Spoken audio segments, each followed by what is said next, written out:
我出生于封门村，在那里家家都有封门墙，家家都有封门女，封门村也因此而得名。在那个人比鬼恶的村子里，我为了活命，做了很多常人难以想象的恶事。封门村也藏着我一生最恐惧的回忆。那时候，男丁就是劳动力，越是穷的地方，越需要男丁。家家户户的小媳妇都以能生儿子为荣。我妈生下我之后，7年间怀了4个孩子，每一次都是女孩，每一次都没能活。因为这件事，妈妈在家里村子里抬不起头，备受爷爷奶奶欺辱。奶奶骂她是扫把星，爷爷说她是要给老李家绝后。我也跟着被爷爷奶奶打骂。终于，在我10岁那年冬天，妈妈又怀上了。这一次，奶奶一改往日嘴脸，对妈妈特别好，并且对我也格外的好。爷爷还经常从县里带一些糖果零食给我。可是妈妈却不高兴，每一次见到我开心的吃糖，她都会沉着脸骂我，吃你就知道吃，一天天往死里吃。每一次我都无比委屈，很不明白爷爷奶奶变得那么好，她为什么还不开心。第2年过了7月15，妈妈怀孕8个多月，脾气更暴躁了。那天爷爷从外面回来，给我带了一块奶油蛋糕。我知道那块奶油蛋糕很贵，同村的一个男孩子曾经跟我炫耀过，说是奶油蛋糕在县城里也不是人人都吃得起的东西。奶油很甜，我用手指抹了一点舔在手里，心里真的好开心。我想分享给爷爷，爷爷却笑着摇头，娃，你吃吧，好好吃，爷爷外面还有活。天已经黑了，爷爷却走出了堂屋，去院子门口的位置拿青砖砌墙。我在堂屋里一边看着，一边舔着手指吃着蛋糕。妈妈怀孕8个月，肚子已经很大了，本来跟我爸在西边房间休息的，不知道为什么2个人在房间里吵了起来。我听到吵架声，吓得紧紧瞪着西边房间的门，生怕妈妈出来看见我吃奶油蛋糕。可是妈妈还是出来了。妈妈见到我面前的蛋糕，哭着冲到我面前，一巴掌扇在我脸上，死丫头，这东西是你能吃的吗？整天就知道吃，我怎么生了你这么个蠢丫头？你知不知道这是断头饭？我委屈的哭了。当时我还太小，根本不知道什么叫断头饭。妈妈骂完我，又冲出了堂屋，在见到爷爷砌墙的时候，就疯了一样冲过要用手推倒墙。爷爷用身体拦着，叫我爸小畜生，连个老婆都看不住，快把他拉回去啊，老婆子，你出来呀！奶奶从厨房里走出来了，爸爸也走向妈妈，想要把妈妈带回西屋，可是妈妈却拿起了地上的袜刀，一下子挥向了爷爷。爷爷吓得躲到了一边。妈妈太凶了，梗着脖子骂所有人，老畜生，小畜生，你们哪个敢过来，我就和你们拼了。你们想让妮妮做疯墙女，我就先死，让你们李家断子绝孙。妈妈骂完，又开始推那堵墙。那堵墙和院子的门一样高，妈妈用手推着，怎么也推不动，就又用脚踹。爷爷奶奶想上去拦着，却被妈妈拿着袜刀逼走了。一群畜生，谁过来我砍死谁！妈妈叫骂着，手推脚踹，墙终于松动了，摇摇欲坠。最后，妈妈直接用身子撞在了墙上，墙瞬间塌了。可是爷爷在另一边扶着墙，墙体一下子砸在了妈妈的身上。妈妈被大片砖墙砸倒在地上，痛得大叫起来，屁股下面流出了一大片血。我慌了神，顾不得手里蛋糕，冲向了妈妈。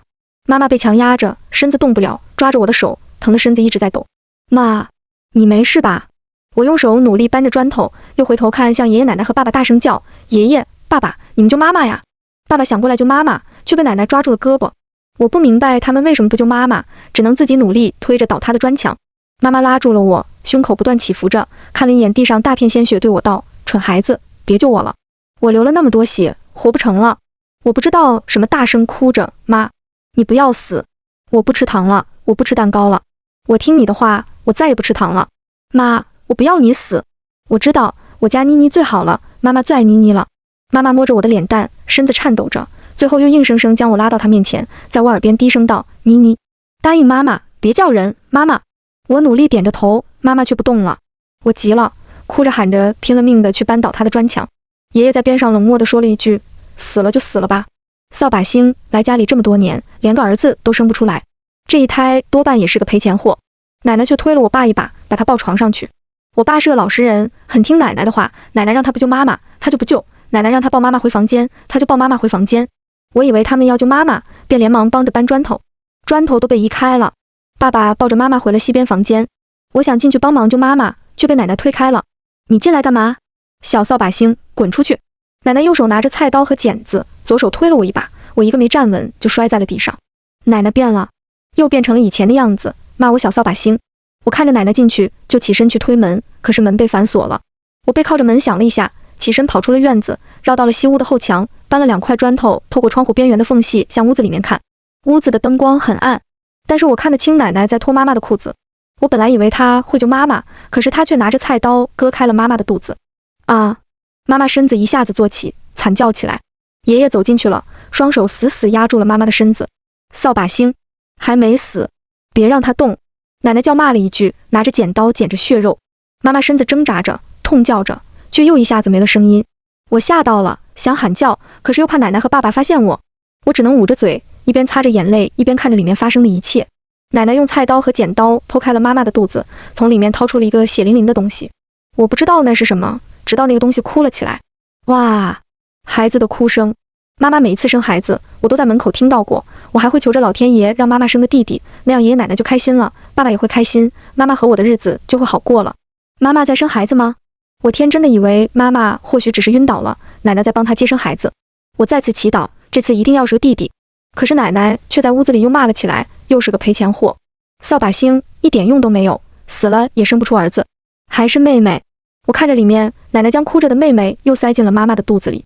爸爸犹豫了一下，妈，要不拿出来养着吧？养什么养？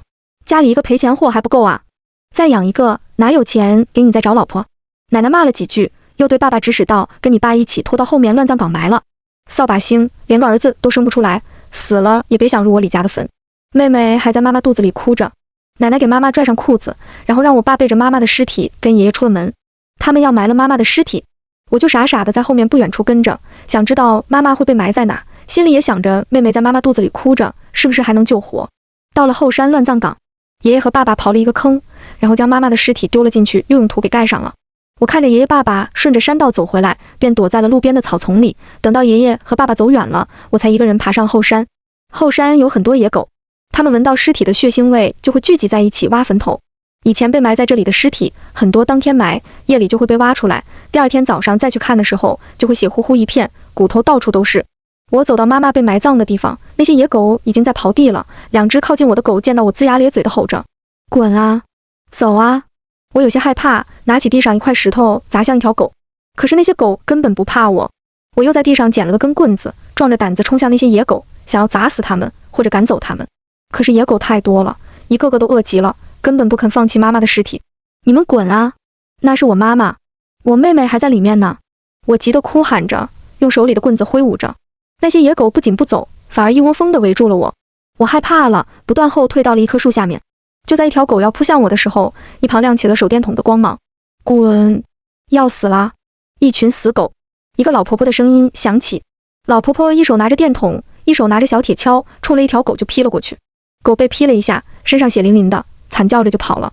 其他狗也被吓到了，边叫边退，消失在了草丛里。我看向那个婆婆，婆婆见到我笑了一下，李家的小妮子，你怎么在这里呀？周家的婆婆住在村东头，刚才爷爷和爸爸他们还路过了他们家门口。周婆婆平时见到我都很愿意跟我说话，我也很喜欢她，感觉她比我奶奶脾气好多了。我见到周婆婆出现，便慌忙跪下，婆婆，我爸把我妈和我妹妹埋地里了，我妹妹还哭呢，还活着，你救救她吧。周婆婆惊声道，真的？哎呀，你爸这个畜生，闺女还活着就这么埋了。我就说刚才听到孩子哭，想着上来看一眼。小妮子别怕，婆婆帮你救妹妹。周婆婆说完就拿着随身带的小铁锹帮我挖妈妈的坟头，坟头被挖开了。小妮子你别看了，我来吧。周婆婆很关心我的说了一句，在我转过头，她才伸手从我妈肚子里捞出了妹妹。哇，妹妹还在哭。我看向坑里的妈妈，我好想她还活着，可是她瞪着眼一动不动地躺着。妈！我大叫着想跳下坑，却被周婆婆拽住了。周婆婆急声道，小妮子，你妈死了，你看看你妹妹吧。我哭着跪在地上，看着周婆婆手里的妹妹，伸手就抱进了怀里。妹妹好小，身上都是土和血，脐带还挂着，张着嘴大声哭着。周婆婆又将我妈身上的土盖上，对我问了一句，小妮子，你妹妹就活了，你准备怎么藏你妹妹啊？我没想过这一点，妹妹太小，会哭，我带回家，奶奶肯定不会养。这样吧，周婆婆笑着说，我好人做到底，你把你妹妹交给我，我养她。我抱着妹妹跪在地上给周婆婆磕头道，婆婆，谢谢你了。我给你磕头。我妈说了，谁要是救了我，就要给人家磕头，谢谢人家。周婆婆拉着我道，起来吧。我就是看不下去你爷爷奶奶那么作践你妈妈。我站在原地，看着妹妹一直流泪。好一会，我才对周婆婆说，婆婆，我能给妹妹起名字吗？她是我妈妈生的，我想给她起名字。周婆婆愣了一下，开口道，不能取大名，只能取小名。我养她，她得姓周。我点了点头，也没反对，便犹豫开口道：“我叫李香妮，小名叫小妮子。妈妈说我的读起来像想你。婆婆，我想给妹妹取名字叫香莲，你叫她周香莲吧。”周婆婆笑着点点头，夸赞道：“小妮子，你不读书真可惜了。我叫李香妮，妹妹叫周香莲。”周婆婆把妹妹带回去养了。平时奶奶在家懒得管我的时候，我就偷偷跑去周婆婆家看妹妹。周婆婆家还有个儿子叫周平安，18岁，个子高高的，很厉害，抓鸟、钓鱼、下套子什么都会，而且长得也好看。周平安每次见到我都会给我1-2块糖，他对妹妹也很好。偶尔一次，邻居一个阿姨在周家玩，见到我就打趣道：“李家小妮子就是年纪小了点，要不然嫁给你平安多好啊。”周婆婆愣了一下，看了我一眼，声音很低地对那个阿姨说：“她爸又要娶了。”那个阿姨愣了一下，看着我叹了口气，又话锋一转道：“你家平安也要张罗媳妇了吧？”周婆婆点了点头道：“张罗着呢，估摸年底也能成。我爸要娶后妈了，这件事我不在乎，可是平安哥哥也要结婚了。”我抱着妹妹，心里很不开心。虽然我才11岁，可是有些事也懂点，心里想着，如果我能18岁，应该也能嫁给平安哥哥了。过了2个月，我妈才死了半年多，奶奶就给我爸又张罗了一个老婆。后妈进门那天，奶奶高兴得厉害，拉着后妈的手就喊是她亲闺女。我站在边上，偷偷瞄了后妈一眼。后妈长得很漂亮，瓜子脸，微微胖，奶奶说大屁股能生养。这是小妮子吧？后妈见到我，从口袋里掏出了好多糖，送到我面前道：“小妮子，糖拿着，以后叫我妈妈好不好？”我看了一眼糖，转身就走了。奶奶急了一下子拽住我：“这孩子不知好歹，这以后就是你妈，给我叫！不叫，我今天撕烂你的嘴！”我咬着牙不说话。我答应过妈妈，不吃糖也不会吃蛋糕，更不会叫别人妈妈。奶奶见我不说话，抬手一巴掌就抽在了我脸上。别打了，妈！后妈拦住奶奶，笑着道：“小孩子嘛，慢慢来，我会对她好的，比亲妈都好，她早晚会认我的，反正不急。”奶奶听了，松开了我的手，嘟囔道：“你看看，你妈对你多好，现在就护着你，你要知道好歹，别惹你妈生气。”我还是不吱声。后妈将我拉到怀里抱了一下，道：“没事的，没事的，孩子认生，以后就好了。小妮子，别怕，妈妈以后护着你，没人能欺负你。”我心颤动了一下。自从妈妈死了之后，爷爷奶奶爸爸都对我很不好，每天让我做很多事，动不动就打骂我，家里有肉从来不让我上嘴。后妈这么说，我想起了自己的妈妈，她好像真的跟我妈妈一样好，只是我还是张不了口，因为我不想背叛她。后面几天，后妈一直对我很好，爷爷和奶奶骂我，她都会拦着，而且家务她都不让我做，只是让我在院子里玩，还让我注意安全，别伤到自己。一晃半个月过去了，后妈一天跟爸出去，奶奶也不管我，我终于有时间去周婆婆家看妹妹了。妹妹已经快1岁了，能够咿咿呀呀说话，而且每次见到我都特别亲。我牵着她想教她走路，可是她很小，很难直起身子。周婆婆在边上看着，突然问我道：“小妮子，你后妈怎么样啊？对你好吗？”我点了点头，回道：“对我挺好的。她还让我喊她妈妈，我不想叫。”周婆婆愣了一下，点了点头，低声道：“她是不是怀上了？”“怀上了。”我摇了摇头，也没听说后妈怀宝宝了。周婆婆笑了一下，没说话，只是在临走的时候又叮嘱我道：“小妮子，婆婆是为你好，别叫你爸娶的那个女人妈妈，至少现在别叫，等你后妈怀了孩子再说。”“怀了孩子再说？”我有些不明白问：“为什么呀？”“婆婆。”周婆婆迟疑了一下道：“反正你听婆婆的，婆婆还能害了你？”我默默点头，离开了周家。只是没走多远，平安哥哥又追上了我，对我问道：“你后妈让你叫她妈妈了？你奶奶是不是也让你叫了？”我点了点头。平安哥哥看了一眼四周，蹲下身子对我认真道：“小妮子，记住了，千万别喊她妈妈，一声都不能喊，要不然你会死的。”我被吓到了，刚想问为什么，周婆婆就在家门口把平安哥哥叫回去了。平安哥哥回去了，我看着他被周婆婆拉回去，只能先回了家。回到家，奶奶在家里包豆子，见到我进门就扯着嗓子骂道：“小扫把星，又跑哪去玩了？一天天懒得生蛆，快滚过来给我包豆子！一家子什么都靠我，要你们不知道干嘛用？”我忍受着咒骂，默默走过去包豆子。奶奶也不包豆子了，进厨房做其他事了。过了一会，奶奶从厨房里出来，见到我豆子还没包完，拿起一根竹竿就抽向我，骂道：“这么慢，你手断了呀！”我吓得转身就跑。正好后妈从外面进来了，见到奶奶打我，连忙将我护在了身后。“妈，你别打小妮子啊，小妮子可是我闺女。”后妈摸着我的头，训斥了奶奶一句。奶奶骂骂咧咧，对我嚷着道：“也就你妈护着你，小妮子还不叫妈妈？你再不叫，我打死你！”我想起平安哥哥的话，吓得紧紧闭着嘴，不愿意说话。奶奶真气了，拿着竹竿就要抽我，我只能绕着后妈转。爸爸一手抓着我的衣领，急声道：“别转了，你妈怀上了，别碰到你妈肚子。怀上了。我停下脚步，看向后妈的肚子。奶奶一听后妈怀上了，一下子喜上眉梢，扶着后妈道：方兰啊，难怪阴阳先生都说你八字多子多福。来家里这才多久啊？都怀上了。哎呦，快坐下，歇着。后妈叫马芳兰。奶奶扶着后妈坐在椅子上，后妈满脸笑容的又看向我招了招手道：小妮子，过来。你看，你都要有弟弟喽。要是你弟弟出来，你还不叫我妈妈，我可不理你了。后妈故作生气的样子。说实话，我心里有点发慌。后妈一直对我很好，奶奶打我的会后也一直护着我。我很怕后妈有了弟弟，真的会因为我不叫她妈妈的事而不理我。我想她能一直护着我，可是她让我叫她妈妈。我想平安哥哥说的话和妈妈的遗言，还是闭上了嘴。死丫头，说话呀！你哑巴了。奶奶又捡起了竹竿，一下子抽在我身上。这次后妈没拦着，只是看着我笑道：你不是我闺女，我以后可不护着你了。只要你叫我妈妈，以后妈妈就给你很多好吃的，奶奶也不会骂你打你。奶奶也当即表示：小妮子叫妈妈，爷爷奶奶也喜欢你，你想要什么都给你买。想不想吃蛋糕？让爷爷给你从县城带回来。蛋糕？我想起了妈妈死时的场景，用力地摇了摇头道：我不吃糖，我也不吃蛋糕，我也不会叫她妈妈，我只有一个妈妈。她……奶奶狠狠一竹竿抽在我大腿上，我痛得大叫起来，缩着腿，一只脚在地面跳着。小扫把星，赔钱货，让你犟嘴！你今天不叫，我今天就打死你！奶奶咒骂着，拿着竹竿再次抽我身上。我疼得摔倒在地，用胳膊护着脸，护着身子。可是竹竿一次次落在我身上，我都疼得死去活来的，根本挡不住，只能哭。后妈只是看着，沉着脸看着我。我不知道被抽了多少下。终于爸爸拦住了奶奶道：妈，算了。什么算了？奶奶瞪了一眼爸爸，又拿竹竿抽在我身上。后妈起身走到门口道：妈，算了吧，不着急。小妮子就是想妈妈了，回头我再哄哄她。终于，奶奶看在后妈的面子上，停下了手里的竹竿。我蜷缩在地上，后妈对我叫道：小妮子，来，妈妈给你擦擦药。我身上一动就疼，但是我知道不擦药我身上的伤会更严重，我只能爬进了堂屋。后妈走进了西屋，我也跟着爬进了西屋。后妈拿着伤药粉，看了我一眼满脸的伤，蹲下身子扶着我坐在椅子上，脸上又有了温柔的笑容。妮妮呀，妈妈只是想有个闺女，你叫我一声妈妈都不行了。后妈拿着药在我血淋淋的伤口上涂抹着，又哄我道：叫一声，只要你叫一声，我帮你跟奶奶说情，奶奶就不为难你了。药粉洒在我伤口上，火辣辣的疼。我咬着牙，没发出声音，也没叫她妈妈。药粉上完了，后妈又拉着我笑道：叫妈妈就一声。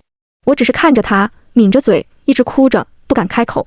后妈凝视着我，眼神突然出现一丝怒意，抬手一巴掌扇在我脸上，咒骂：小畜生，给你脸了！不是我护着你，你今天就死了！我忍不住疼，大声哭了起来。哭什么哭？我杀你了！后妈骂了一句，一手把我推倒在地，滚！别在我眼前，哭得我心烦。我连忙爬出了房间。这一次，奶奶和后妈总算放过了我，只是我身上的伤痛了好几天才好。过了几天，爷爷又从县城回来了，晚上的时候会独自一个人在院子里收拾砖头。他又要砌墙了。我看着院子里的墙一点点升高，心里很害怕。当初妈妈见到这堵墙就发了疯，拼了命也要把墙推倒。可是后妈不同，见到那堵墙就好像没看见一样，似乎一点不在意爷爷在家里砌墙。都是媳妇，为什么后妈不同呢？隔了几个月，后妈的肚子也一点点大了，她比以前对我更好了。爷爷也经常去县城给我带各种好吃的，还有玩具，都是由后妈交给我。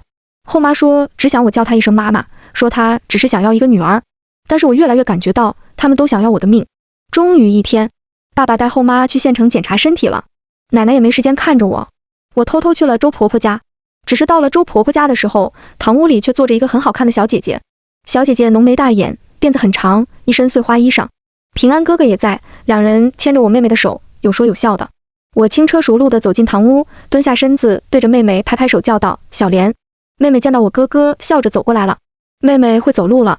我看着心里高兴极了。妈妈，妹妹突然叫了一声，我愣住了。一旁小姐姐听了，连忙走到我身边，蹲下身子牵着妹妹一只手：小莲，叫错了，这是姐姐，我才是妈妈哦。我听到这句话，心里一惊，感觉身子被浇了一盆的冰水。你是小妮子吧？小姐姐笑着跟我说：我叫杨瑶瑶，你叫平安哥哥，叫我嫂子就行了。她真是周婆婆给平安哥哥张罗的媳妇。我将妹妹抱在怀里，愣愣点头应了一声：哦，知道了。嫂子，我在周婆婆家陪着妹妹玩了一会。周婆婆回来了，见到我们都在，便叮嘱了一句道：哎，这几天你们别往后山跑啊。有狗的疯病了，张家老二被疯狗咬了一口，这才没到10天就不行了。疯狗病在村子里不是第一次发生了，基本上被疯狗咬了的人都会死。每一次死了人，村子里就会集体捕杀后山的野狗，以免再伤人。周婆婆交代完，进屋拿了一些瓜子给嫂子杨瑶瑶，又给了我一把。我玩到中午，想着要回去了。周婆婆跟着我走出屋子，笑着跟我说：“小妮子，以后你没事别来看你妹妹了，你嫂子马上要嫁过来了，她不习惯外人来。”我只能点了点头。就在周婆婆转身要走的时候，我对周婆婆问道：“婆婆，我后妈怀孕了，她让我叫她妈妈，我要叫吗？”周婆婆脚步停下了，回头看了我一眼，好一会才笑了起来，问道：“你后妈对你好不好啊？”我点了点头。周婆婆慈眉善目地蹲在我面前，对我说道：“对你好，那你就叫吧。”哦，我笑着应了一声。我离开了周家，但是一路上我却喘不过气来。在路过一家邻居的时候，我看着他家院子里砌着的一堵墙，脚也有些挪不动了。我知道自己不能叫后妈妈妈，杨瑶瑶让妹妹叫她妈妈，也绝不是喜欢妹妹。周婆婆让我叫后妈妈妈一样，不是好心。只有平安哥哥那次提醒我的一句，才是真的在关心我。我叫妈妈肯定会死，而这一切应该和我妈妈当初推倒的那一堵墙有关系。小妮子，你看什么呢？赵家姨娘从院子里走出来了。赵家姨娘牵着自己的儿子，好奇地看着我。我几步冲了进去，一下子跪在了地上，对着赵家姨娘磕头道：“姨，救救我，救救我！”被吓到了。赵家姨娘看了一眼外面，对我问道：“怎么了呀？小妮子，你起来说话，谁欺负你了？”我跪在地上，抱着赵家姨娘的腿，急声道：“姨，你能不能告诉我，我爷爷为什么要砌墙？为什么我后妈想让我叫她妈妈？我知道他们想害我，可是我什么都不知道。”赵家姨娘被我说的话吓到了，她看了一眼自家的墙，又用手想要扒开我。“小妮子，你说什么呢？”“我不知道。砌墙就砌墙吗？没什么的。你别抱着我了，我不知道的。”赵家姨娘语气结巴，一个劲的想要我松开手。我松了手，一个劲的给她磕头。赵家姨娘拉着我，终于软了心肠，对我道：“好，你起来，先进屋，我跟你说，我都告诉你。”我跟着赵家姨娘进了屋。赵家姨娘坐在椅子上，抱着自己3岁的儿子，低声道：“小妮子，听一句话，能跑就跑吧。你知道为什么咱们村叫封门村吗？”我摇了摇头。赵家姨娘沉默了一会，道：“封门女，镇家宅，赔钱货，不敢来。小妮子，你听过这几句话吗？”我愣了一下，封门女这3个字，妈妈临死前说过。还有赵家姨娘唱了这首童谣，我也想起来，在我5、6岁的时候，村子里有个小孩唱过。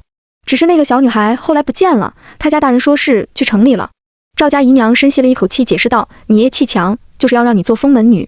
封门村以前不叫封门村，一代代为了生儿子，不知道怎么有了封门女的秘方，后来村子就改名叫封门村了。只要7月15后，砌墙把上一胎女娃封在门口镇家宅，1年内女娃就不敢来这家投胎。”我的手在抖，难怪妈妈说我吃的蛋糕是断头饭，还拼了命的推墙。那次刚过了7月15，爷爷就要砌墙，他是想让我做封门女，给我买蛋糕也只是让我做封门女之前吃好点。我流着泪不解问：“那我不是我后妈的女儿啊？”赵家姨娘低声道：“这叫过继，只要你叫了她妈妈，就算她女儿，你封门，她一样能求子。小妮子，听姨的话，能跑多远就跑多远，离开村子，别回来了。这个村子人比鬼还恶。过继，难怪后妈一直哄着我，让我叫她女儿。周婆婆让妹妹叫杨瑶瑶妈妈，那也是在过继。再加上周婆婆对我隐瞒封门女的事，她一定是想让妹妹成为她家的封门女。甚至妈妈死的那天，周婆婆去乱葬岗，就是想看看妹妹是不是活着，能不能带回去作为封门女养大。赵家姨娘没有再隐瞒我任何事，将封门女的生子秘方细节都告诉了我。封门女是家中头胎最好，或者是上一胎。过继别人家的女孩，只要女孩喊了孕妇妈妈，也能算是自家女儿，同样可以封门求子。封门时间也有讲究，必须和孕妇生子在同一年内，时间越近越好。这儿的同一年时间不是用春节来算，而是用7月半中元节来计算。过了中元节，鬼门大开，封门女的魂魄就会进入地府，失去封门镇宅的效果。离开了赵家，我走在村子里，看着一家家的封门墙，心里恐惧到了极点。依照时间来算，后妈已经怀孕4个月了，并且已经过了7月半。爷爷之所以砌墙，就是因为可以让我做封门女了。现在唯一欠缺的就是我还没有叫妈妈。爷爷、奶奶和后妈应该已经等不及了，我最多还能坚持3个月左右。到后妈怀孕8、9个月的时候再不叫，奶奶很可能会活活打死我。而我担心的也并不只是自己，还有妹妹。妹妹那边唯一的好消息就是杨瑶瑶还没有怀孕。如果杨瑶瑶在2个月内怀孕，妹妹随时会被用来做封门女。没有妹妹，我可以连夜离开村子。可是现在不行，妹妹在周家，天天跟着周婆婆吃睡，周婆婆又不让我去她家，我很难将妹妹偷偷带走。至于平安哥哥，我很想相信他，但是我不敢冒险。到家了。奶奶手里拿着盆子从厨房里走出来，一见到我就拿起一根竹竿，含着脸走到我面前。小扫把星，你跑哪去了？不知道帮我做事啊？整天就知道玩，一点用都没有。今年你妈回来，你再不叫妈，我就打死你。奶奶说着，手里竹竿抽在我肩膀上，一下2下，很疼很疼。换做以前我会躲，可是这一次我没躲，只是站在原地任由奶奶抽着，疼，但是也让我彻底清醒。奶奶抽了10几下，见我没动，又是一巴掌扇在我脸上，冷笑道：哎呦喂，小畜生，今天胆子大起来了，跟我在这里犯倔。我抬头看向奶奶，奶奶却拿着竹竿抽在了我脸上，火辣辣的疼，我忍不住叫出声来。知道疼了。奶奶冷着脸看我，等今天你妈回来，你不乖乖叫她妈妈，我打不死你。给我拿点木柴去，废物一个。奶奶回了厨房，我看着她的背影，唯一能够想到的就是妈妈死了，为什么他们没死？我希望他们都去死。下午，爸爸带着后妈回来了。后妈一进门，见到我脸上的伤，先是愣了一下，然后就连忙蹲到我面前哄道：小妮子，你脸怎么了呀？是不是你又惹奶奶生气了？回头我说你奶奶，小孩子调皮一点很正常的，哪能这么打呀？后妈又从包里拿出了一些糖果和零食，笑着道：你看我给你带什么了？我看向了糖果，后妈嘴角一笑，将糖放在我面前道：想不想要？这一次我点头了。后妈剥开一颗糖塞到了我嘴里，我张口咬在嘴里，然后伸手将后妈手里的糖果全部拿起塞进了口袋。你喜欢糖啊？我还有很多很多，叫一声妈妈我都给你。后妈打开包，将里面整整1包糖都给我看。我伸手去拿，后妈却合上了包，叫妈妈就给你。后妈笑盈盈地说道。我不说话，只是看着那些糖。后妈等着我叫她妈妈，等了好久，她有点急了，抬手想扇我。我看向她，后妈见到我的眼神愣了一下，又放下手打开包道：好了，妈妈哪舍得打你呀？你想吃糖就好，妈妈以后多给你买，你把这些拿去吧。不过你得答应妈妈，你会好好考虑叫我妈妈的事。考虑吗？我点了点头。后妈乐了，满脸笑容，将糖大部分都给了我，自己只留了几块。我拿着糖回了自己的小房间，然后将嘴里的糖吐在了地上。吃饭的时候，后妈大概跟奶奶他们说我收下糖，还答应考虑叫她妈妈的事。爷爷奶奶喜笑颜开，还特地给我加了几块肉，一个劲的夸我听话懂事。夜深了，奶奶他们都睡觉了，我听着爷爷和爸爸的呼噜声，便拿着糖偷偷摸摸出了门。村子里很黑，天上没有星星也没月亮。我拿着一根竹竿，摸摸索索的在村子里跌跌撞撞走着，最后来到了靠近后山的一个院子门口。汪！狗叫声从院子里面响起，我心里很怕，却依旧用手拍响了院子的门。狗一直在叫，屋子里的灯亮了。别叫！谁呀？大半夜在外面敲什么敲？找死啦！滚远点，有事明天说。一个男人在院子里对我骂了一声，我急了，更用力的敲门。真他妈找死啊！男人怒骂了一句，一手拿着手电筒，一手拿着棍子就走到了门口。院子门终于打开了，男人手电筒照在我脸上，低头看着我。透过电筒的光，我可以看见刀疤脸男人狰狞的面容。他叫黄三爷，村里的流氓，各家各户都怕他。妈妈以前说过，他是个坏人，会拐卖人口，让我离他远点。可是今天，我唯一能想到可以帮我的人，却就是黄三爷。李家的小妮子，你来干嘛？你家死人了？黄三爷冷声问道。我连忙从口袋里掏出糖，努力抬高双手捧着，递到他面前，哭着道：黄三爷，救救我！只要你能救我，我把自己卖给你。黄三爷眼神古怪地看了我一眼，又用电筒扫了一圈外面，将一颗糖拿起剥开放在嘴里，咀嚼了几下，才一只手将我拖进去，关上了门。进来吧。黄三爷低声说了一句，走向了屋子。院子里有一条大黑狗，一直盯着我，样子很吓人。我只能小心翼翼地走进了黄三爷的屋子。黄三爷坐在椅子上，一手抓过我手里的糖，我连忙将口袋里的糖也掏着放在桌上。你说你要把自己卖给我？这倒是稀奇，我活这么久，还是第一次有人主动给我送糖，还要把自己卖给我的。黄三爷一颗糖一颗糖地塞进嘴里，嘴角笑着，脸上的刀疤更加狰狞了。我感受着他的目光，咬着牙道：但是你要帮我杀人。黄三爷的手停住了，眼神阴霾地看着我。我没其他办法了，便跪在地上，将爷爷奶奶要我做封门女，还有我妹妹在周家要被做封门女的事情告诉了黄三爷。黄三爷静静地看着我，一直等我说完，也没有回我一句话。我跪在地上磕头道：黄三爷，只要你能救我妹妹，我把自己卖给你，你让我做什么都行。黄三爷一抬脚挡住了我磕地的头。都说我黄三坏，跟村子里那些老头老婆娘比起来，我哪有他们坏呀？黄三爷不屑轻哼了一声，看着我道：你想让我帮你杀人？我总不能帮你把周家和李家人都杀了吧？我不想惹那么多麻烦，你也不值那个价。我急声道：你先救我妹妹。救出来，你把我和他一起卖了，卖个好点人家。黄三爷听着我的话，挠了挠乱糟糟的头发，笑着问道：不是，小丫头，你能告诉我，谁说我贩卖人口的？我妈。我下意识回道。黄三爷咧嘴笑着，拍了拍桌面，你妈还真该死。我听到这话，急得起身道：不许您说我妈。我说怎么了？她就死的活该，我就说怎么了？黄三爷跟野狗一样，笑嘻嘻地看着我。我气得扑了过去，抱着他的胳膊就咬了上去。只是还没咬到，我就被黄三爷抓到了小辫子，甩到了地上。黄三爷又开始吃糖，一脸嘲讽地看着我道：属狗的，见面就咬人，有这本事怎么不自己去救你妹妹啊？我太小了。我在地上起身反驳道：如果我和你一样高，我早把他们杀了。黄三爷不屑轻哼，抬手将桌上一把刀丢到了我面前道：人小怎么了？一刀扎脖子上，一样杀得了人。我愣愣地看着地上的刀，我不会帮你杀人的，这不是我的事，我不想惹麻烦。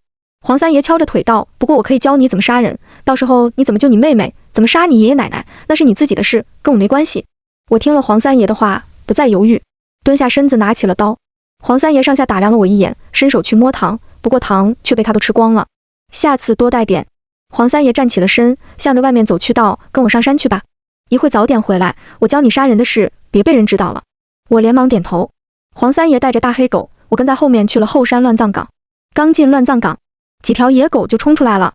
黄三爷的大黑狗一下子冲出去扑倒了一个，咬住那条野狗的脖子就甩起了头，其他野狗瞬间吓跑了。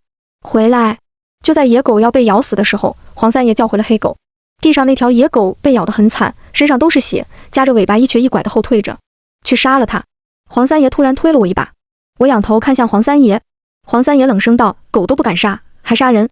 我听了这话，紧握着刀走向了那条受伤的野狗，然后不顾一切地扑了过去，抱着野狗的头，用刀刺进了野狗的肚子。一刀两刀，我不害怕，甚至我不怕死，我唯一想的就是妹妹不能死。那条狗大概被黑狗吓到了，我上去根本就没反抗，只是呜咽叫着，最后被我乱刀捅死。不知道多少刀，我被黄三爷拎着衣领站了起来。够了！黄三爷声音很沉。我回过神来，大口喘着气，又擦去嘴上的血，仰头看向黄三爷。黄三爷低头看着我，许久才开口道：会用刀子，更要会用脑子。你的事真要办成，你得先计划好，不能蛮干。周家3口人，你家4、5口人，你杀了一个就被他们发现了，那你和你妹妹就都得死。三爷，我该怎么办？我依旧仰着头问他。黄三爷蹲下了身子，从口袋里掏出了一包香烟，点燃了一根道：你最好变成哑巴。变哑巴？我想过这一点，只要咬了舌头，说不出话，后妈就没办法让我叫她妈妈了，那样我就安全了。只是我前面没想过怎么救妹妹。现在黄三爷又说到这点，我不由自主地看向手里的刀。哎，小妮子，你别傻的割舌头啊！黄三爷连忙抓住我的手，夺过了刀，低声道：一个女孩子怎么那么愣啊？我问道：三爷，那我怎么办？动脑子。黄三爷戳我脑门：我是让你装哑巴，要装就要合情合理，要不然你爷爷奶奶是傻子啊？那么信你？回去吧，慢慢想，反正你1、2天又不会死。我点了点头，看向四周问道：三爷，不要杀狗了吗？杀个球！真给你杀一晚上，野狗都不够你杀的。黄三爷嘟囔了一句，又看了一眼黑狗道：黑柴都有点怕你了。大黑狗前面上山还跟我在一侧，这次不跟我在一侧了，到了黄三爷另一边。回到黄三爷家，黄三爷打水让我洗了把脸，然后将那把刀洗干净送给了我，让我防身用。那把刀也不大，割肉用的，我藏在腰后面也看不出来。回到家的时候，天还没亮，我躺在床上一直没睡，心里想着如何救妹妹。后面10几天，我晚上有机会就去见黄三爷，顺便送点糖果和其他东西。黄三爷教我用刀的同时，也在教我各种各样的事，不仅仅是杀人，还有一些平时为人处事的方法。依照黄三爷的话说，要学会人前卖乖，只有别人都不怕我，我才好对那些人下手。很快，后妈怀孕8个月了。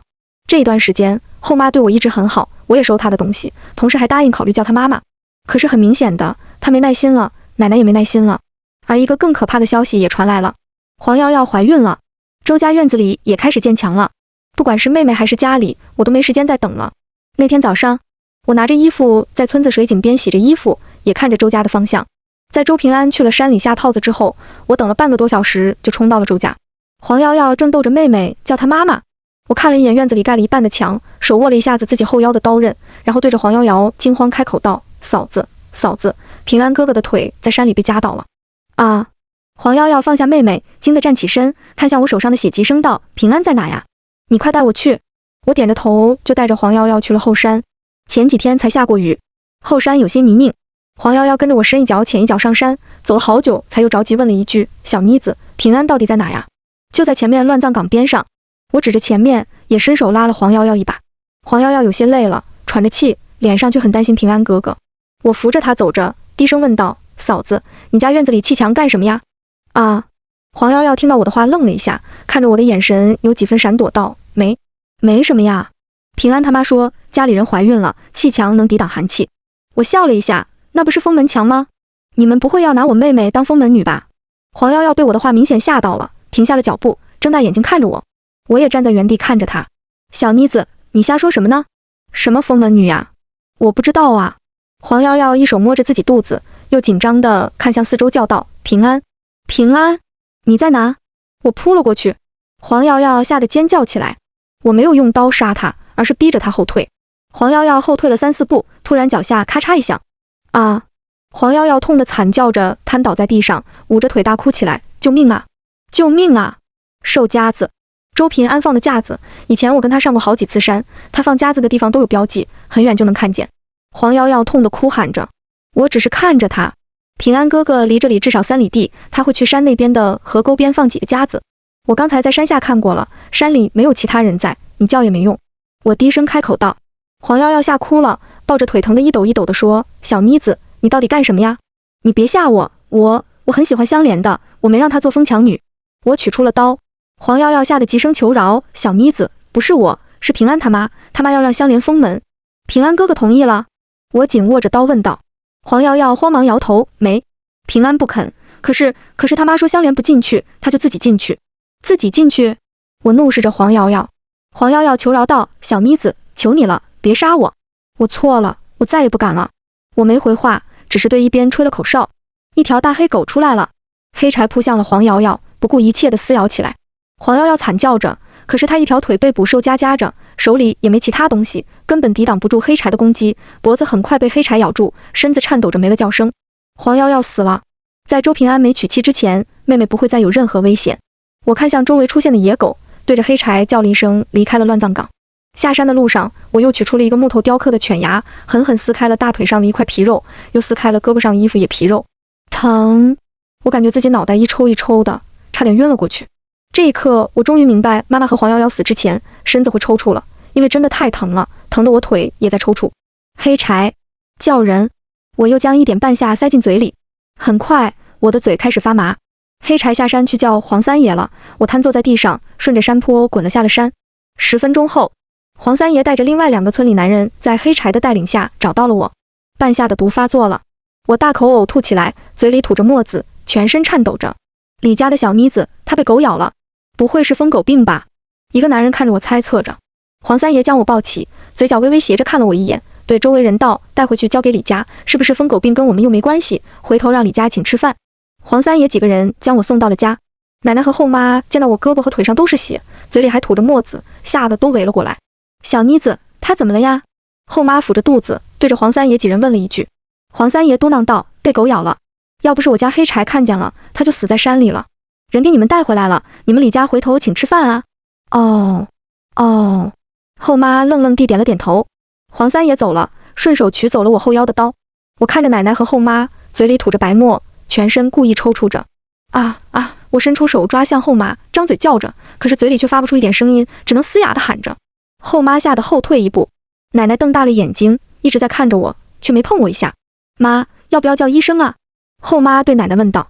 奶奶抬起手，突然对我道：“小妮子，叫你妈妈救你，叫妈妈呀。”后妈也反应过来，连忙伸长脑袋对我急声道：“小妮子，叫妈妈，妈妈给你糖，给你好吃的，快叫妈妈。”我张大嘴，伸手抓住了她的手腕，然后腿疼地抽了起来。后妈吓得甩开了手，看向了奶奶道：“妈，怎么办啊？她不会真疯狗病吧？”疯狗今天也得叫妈妈。奶奶怒了，走到堂屋拿起一根棍子，回到我房间，抽在我身上骂道：“快给我叫妈妈，不叫我打死你！”我只能张嘴发出哇呀声。奶奶气愤地一棍子一棍子抽在我身上，让我叫妈妈。我痛也只能啊呀叫着。半夏已经毒哑了我的嗓子，我不可能叫出妈妈2个字了。你叫啊！后妈急了，夺过奶奶棍子砸在我身上。我痛叫着，一直叫着，直到晕死了过去。我不知道自己昏迷了多久。再次醒来的时候，我依旧躺在床上，只是门被锁着，外面的灯亮着。后妈在跟奶奶说：“妈，没封门女，我怎么办啊？要是生不出儿子，可不能怪我。”奶奶拍了一下桌子，怒声道：“小扫把星，跟她死去的婊子妈妈一个样，就是要我李家绝后。”后妈提议道：“妈，要不我们去买个过继下？周家媳妇今天好像也死了，她家有个小的本来要封门的，我们去问问，她家应该肯卖。”我惊了，她要买香莲。我忍着疼摸向四周，才想起刀被黄三爷拿走了。我去问问。奶奶答应了，我没办法阻止，只能走一步看一步。还好奶奶回来的时候，一进门就骂开了周家那个小畜生，叫我滚。要不是他家死了人，我今天不可能放过他。没成，周平安将妹妹守住了。我在屋子里松了口气。妈，那怎么办啊？后妈似乎哭了。奶奶嘟囔道：“还能怎么办？先生吧，反正你能生，第一个不行，留着养大封门。”不行。后妈急声道：“妈，我舍不得。小妮子，我去看看小妮子醒没醒。今天江医生说了，小妮子醒了，只要养养好，说不定能说话。”奶奶很不满地回了一句：“舍不得。封门村的媳妇哪个不是这么过来的？你舍不得自己的，倒是舍得人家的。那你去照顾她，有本事你叫她开口。”我躺在床上，听着这些无比讽刺的话，我以为后妈会舍得自己女儿封门，原来她只是舍得我去给她封门，为了让我做封门女。后面不到1个月时间，她对我是努力哄着，又忍不住气急败坏的要打我。我痴痴呆呆的配合她啊啊的叫着，然后坐在地上拉屎尿尿，她一点不嫌弃的帮我整理身子，只求我叫她一声妈妈。只是她失望了，直到她动胎气那一天，她也没能让我叫出口妈妈2个字。后妈要生了，奶奶从隔壁村找来一个接生婆，帮着后妈接生。折腾了一晚上之后，奶奶如愿以偿地抱出了一个女孩，嘴里大骂着赔钱货，甚至几次恨不得直接摔死。后妈在房间里哭喊着，才让爸爸把女婴抱回去。家里多了个女婴，我留在家里也没用了。奶奶为了省我一口吃的，在大雪天拿着棍子将我赶出了门。我光着脚傻笑着在村子里走着。周平安见到我，想把我带到他家去，却又被周婆婆拉回去了。只有赵家姨娘见到我，叹了口气，给了我2个馒头和一件破旧棉袄。一整天，我蓬头散发的在村子井边坐着傻乐着。村子里几个孩子围着我转，村里的大人见到我，有些叹息，有些嘲笑，还有几个男的来摸我的脸，最后被我一张嘴给吓跑了。他们都知道我是得了疯狗病才这样的，很怕我咬到他们。半夜，村里人都睡了，我才走到了黄三爷家门口。进了门，黑柴对我摇着尾巴。黄三爷看了我一眼，指向西屋的木桶道：“臭死了，去洗洗。你这丫头也是个人才，等你长大了，怕是这片天都装不下你。”我走进西屋，洗了个热水澡。黄三爷在堂屋里问道：“后面你打算怎么办？把你妹妹救出来走人算了，我给你找个好地方打工，你后面日子长着呢。”不去，我妈不能白死，我要看着他们遭报应。我声音沙哑地回了一句。黄三爷意外道：“咦，你嗓子能说话呀？”我应了一声。我能说话，只是声带受损，说话声音很嘶哑，像坏了的笛子。洗完澡，我穿上了那身脏衣服，来到了黄三爷面前道：“帮我杀个人。”黄三爷笑看我一眼，很意外的表情问道：“你还要我帮你杀人？”我点了点头回应：“我爸。”黄三爷愣了一下，看着我的眼。我挠了挠头回应：“我妈说，爸爸再坏也是爸爸，好像是说他能打我，但是我不能打他。你等我后妈怀孕了再杀他。”哦。黄三爷点了点头，点燃一根烟，指着屋子里道：“你以后就在我这边睡吧，外面下雪了。”我摇头转身走出了屋子。村子里可以睡的草堆很多，虽然有老鼠又脏，但是我还不想被人发现我在装疯卖傻。过了大半年，4月份的时候，我后妈又怀孕了，而我爸骑自行车去县里的时候摔进了河沟，被人发现的时候尸体都臭了。小妮子，你爸死了，你难过呀？村里人问我。我乐呵呵地笑着。傻子，村里人笑着说了一句。我看着爸爸被爷爷和几个人抬着去了李家坟地，奶奶哭得死去活来的样子，我莫名的很开心。我就坐在路边看着。后妈经过我面前的时候，抱着刚满1岁的闺女看了我一眼，她双眼无神，像是哭过，又像是没哭，只是她走路的时候明显在抖。爸爸入坟了。后妈看向我叫道：“小妮子，来给你爸磕个头啊！”我倒在地上打了个滚。后妈突然疯了一样冲到我面前，拉着我有些疯癫道：“你不傻，你不傻对不对？你叫我妈妈呀，我给你糖，我给你钱，求你了，你叫我妈妈呀！”她靠我很近，我被她拽着胳膊，在她耳边用很低的声音道：“妈。”后妈惊得瞪大了眼睛。我傻乐地在地上打滚，再次啊啊叫了起来。她装的，她装的。后妈指着我，看向奶奶，神采飞扬地开口道：“妈，小妮子刚才叫我妈了，她是装傻的，她是装的，我们把她带回去封门。”她叫我妈妈了。所有人都在看着后妈，奶奶沉着脸，我还在地上乐得打滚。后妈冲到奶奶身边，一下子抱回了自己女儿，对着奶奶急声道：妈，我没骗你，小妮子是装的，她叫我妈了，她真的叫我妈了，你拿她封门，你拿她封门啊！说完，后妈冲到我身边，一只手拖着我。赵家姨娘走了过来，推开了后妈，骂道：小妮子都被你们弄疯了，你们一家子还要不要脸啊？疯子封门，李老头子，你小心断子绝孙啊！你他妈放屁！爷爷大骂了一句，大步走到了后妈面前，一巴掌扇了过去，别发疯了，回去，丢人现眼。后妈瘫坐在地上，抱着自己女儿，指着我哭喊道：她真是装的，爸妈，她装的，小娟是你们李家的种，不能封门啊！只是爷爷显然没听他的，硬是抢过后妈怀里的女儿交给了奶奶，后妈也只能跟在奶奶屁股后面回了家。而从那一次后妈回了家之后，我就再也没见到后妈出过门，偶尔夜里能够听到李家有哭喊声，但是村子里的人都没有去管。过了大概7个多月，那一天晚上，爷爷在院子里封了墙，我坐在不远处的草堆手，看着他将一块块砖头封上，也听着后妈撕心裂肺的喊叫声。后妈要生了。隔了2天，家里传来了孩子的哭声，我离得很远，就听到奶奶的叫骂声：扫把星，没用的东西，封门了还生不出儿子，臭婊子，你要我李家绝后啊！不一会，爷爷一个人背着尸体出来了，奶奶似乎为了节省钱，用了对妈妈的办法帮后妈做了接生。爷爷背着尸体，一路走一路骂着，一路哭着：扫把星，我李家绝后了，我李家绝后了，我儿子，我孙子。爷爷一路哭到了乱葬岗，也没埋了后妈尸体，直接丢在地上，又哭着下山了。我走过去，只见后妈身子还一抽一抽的，嘴里发出哼哼声，她还没死。我站在边上，后妈看着我双眼无神，伸出的手抬起又掉下了，她肚子被切开了，都是血。我蹲下身子，后妈手慢慢摸到了自己肚子上，拉开了自己的伤口。哇！一丝哭泣声，我心跳加速了几分，犹豫了一下，还是伸手取出了后妈肚子里的婴儿，一个女婴。我抱在怀里，看向了后妈，后妈身子抖着，眼睛盯着我怀里的孩子。我坐在后妈边上，犹豫了一下，道：我会照顾好她的。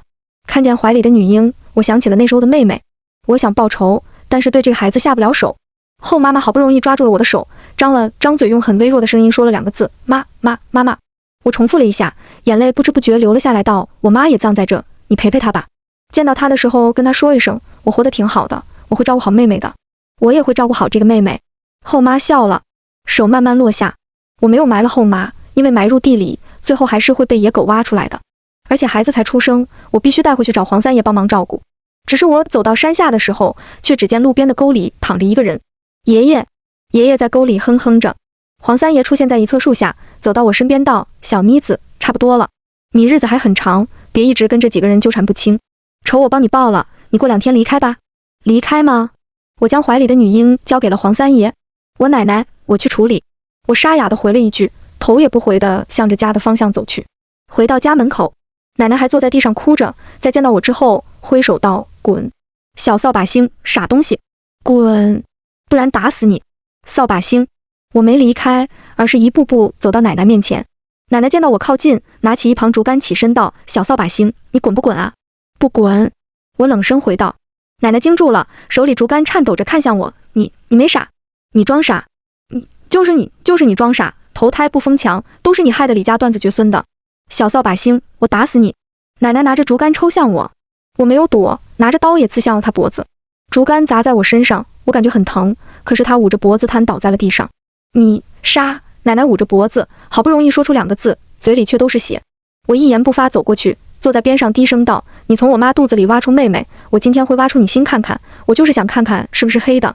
只是不等我动手，黄三爷却突然冲进来，手拿着刀一下子刺进了奶奶心脏。你干嘛？我怒视着黄三爷。黄三爷一手抱着女婴，一手拎着我的衣领就往外走，路上一句话都不说。我就被这么拎着，一直到了周家门口。砰！黄三爷一脚踹开了周家的门，周家婆婆和周平安冲出了屋子，在见到我和黄三爷之后都愣住了。把他妹妹还给他。黄三爷冷着脸。周家婆婆结巴道：什么妹妹？黄三，你什么意思啊？别人怕你，我家不怕你。我只说一遍，今天不给，明天我弄死你儿子。黄三爷目光落在了周平安身上。周婆婆被吓到了，护在周平安面前。周平安却转身进了屋子，将快3岁的妹妹抱了出来。我以为他要还我，周平安却抱着妹妹问道：小妮子，你没傻？没。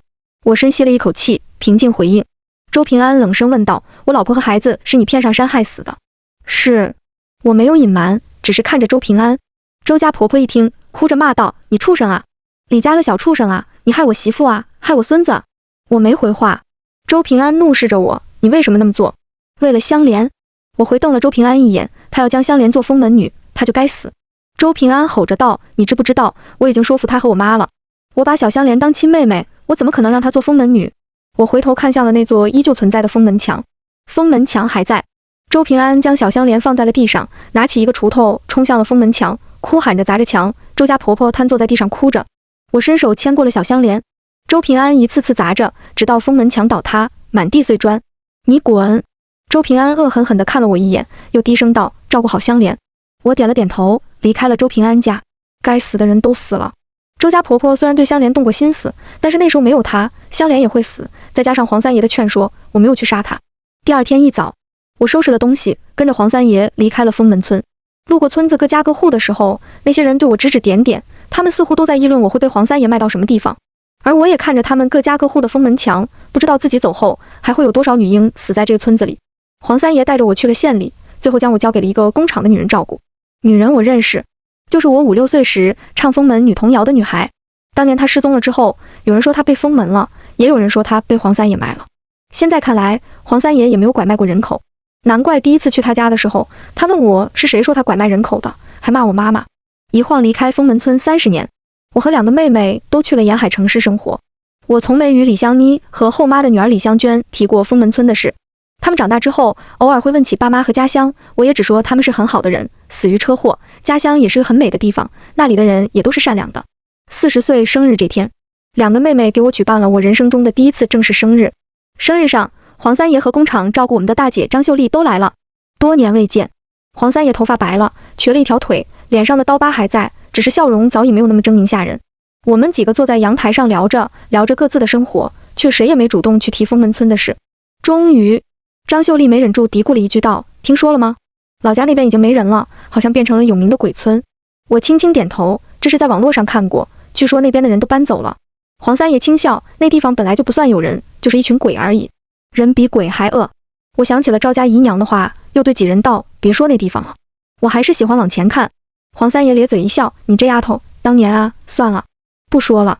当年我的确只想报仇，如果不是黄三爷拉我一把出来，或许我会越陷越深，真变成人不人鬼不鬼的样子。”婚礼还在继续着，黄三爷坐在我身边，低声道：“你单了这么多年了，真打算就这么一个人过下去啊？”我前几天遇见周平安那小子了，他开了一家服装厂，混得挺不错的，而且一直还单着，要不我把联系方式给你。周平安，我瞬间摇头，也不想多解释。姐，三爷，吃蛋糕。妹妹李香莲走到了我边上，将2块奶油蛋糕递到了我们手里。我接过蛋糕，突然有些不知所措。黄三爷吃着蛋糕，擦了擦嘴角，奶油道：“现在东西比以前好吃多了，你怎么不吃啊？你是不是不喜欢吃甜食啊？那次把一堆糖给我，自己1块都不吃，我还真没见过小孩不爱吃糖的。”我低头看了蛋糕许久，回忆着当初的味道，最终挑了一点放到嘴里。好甜啊！我回味着那种甜的滋味，却不知不觉流下了泪。这么多年过去了，我把香莲照顾得很好，妈妈应该不会再怪我了吧？我也好想妈妈。